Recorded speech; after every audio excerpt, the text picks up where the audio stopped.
Welcome back to our channel. అందరు ఎలా ఉన్నారు? బాగున్నారా? ఈరోజు మన ఛానల్ వచ్చేసి చికెన్ కర్రీ చూపిస్తా, చూసేయండి. ఫస్ట్ స్టవ్ పైన గిన్నె పెట్టుకోవాలి. గిన్నె పెట్టుకొని ఉల్లిగడ్డలు కరివేపాకు వేసుకోవాలి.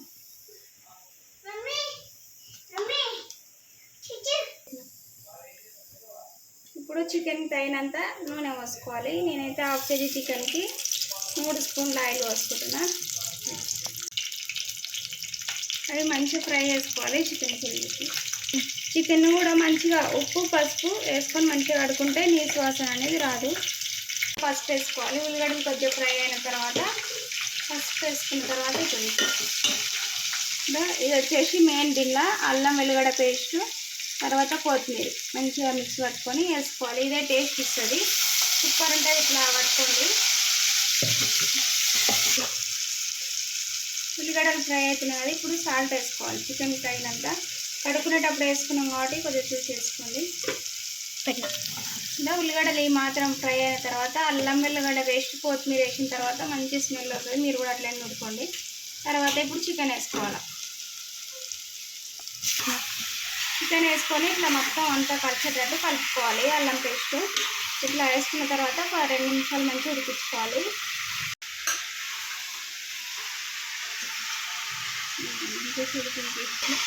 ఇప్పుడు చికెన్ తగినంత కారం వేసుకోవాలి. మనం కారం ఎక్కువ అయిన వాళ్ళు ఉంటారు కదా, కొందరు ఎక్కువనే వేసుకోండి. మామూలుగా తినే వాళ్ళు ఉంటే మామూలుగా వేసుకోండి. వేసుకున్న తర్వాత మొత్తం కలిసేటట్టు కలుపుకోవాలి.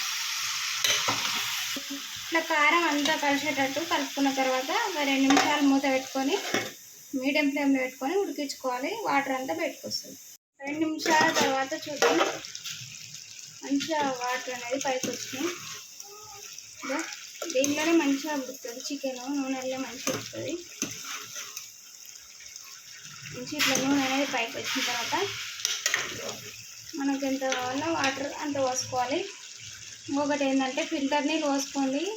తొందర ఉడుకుతుంది చికెన్ కూడా. లేని వాళ్ళు ఏం చేస్తాం, ఏం చేయలేము. ఉంటే ఫిల్టర్ నీళ్ళు పోసుకోండి. తొందర ఉడుకుతుంది చికెన్. మనకు తొందర కావాలనుకుంటే అంతే. ఇట్లా పోసుకున్న తర్వాత మూత పెట్టుకోవాలి. చూద్దాం ఇప్పుడు చికెన్. ఇట్లా నూనె అనేది పైకి వచ్చింది కదా, మంచిగా ఉడికింది. ఇప్పుడు మనం నానబెట్టుకున్న చింతపండు పులుసు ఉంటుంది కదా, అది దీనిలో పోసేయాలి. ఇంతే.